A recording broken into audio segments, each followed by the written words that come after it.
One last laugh, screwing up tiny eyes that would only ever have seen turmoil. One last hug from a brother who would drown alongside him. And one last pose, clutching hands with a father who held him until the very end, but could not save him. This is that father now. A man completely broken. You can hear it in his cry.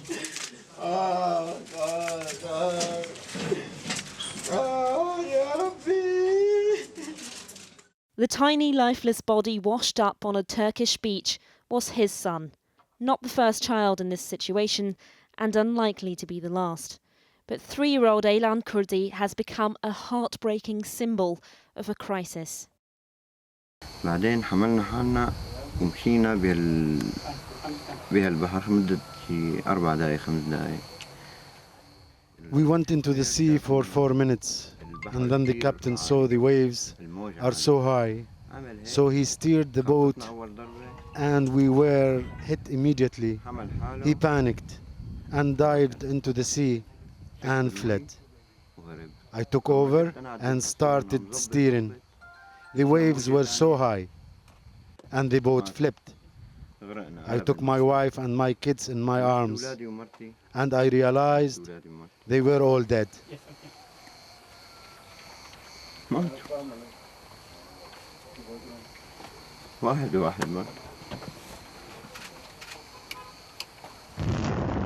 The family are Kurdish Syrians originally from Kobani, a town that's now held by the Islamic State militant group, despite international airstrikes led by the US.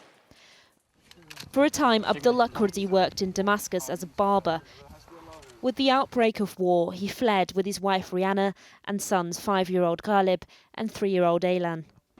They were living in Turkey but had hopes of making it to Europe. Several times they tried and failed to take a boat to Greece. This time the father paid €4,000 to a smuggler, an attempt to secure a better life. Today he was at the morgue to identify the dead. Now all I want to do is sit next to the grave of my wife and children. Abdullah had hoped to take them to Canada, where his sister lives. She'd been trying to sponsor their visas, but was rejected by the Canadian government. Last night, she saw pictures of her nephew lying dead on a beach. His wife told me on the phone a week ago, "I'm so scared of the water. I don't know how to swim. If something happened, how about let Abdullah go?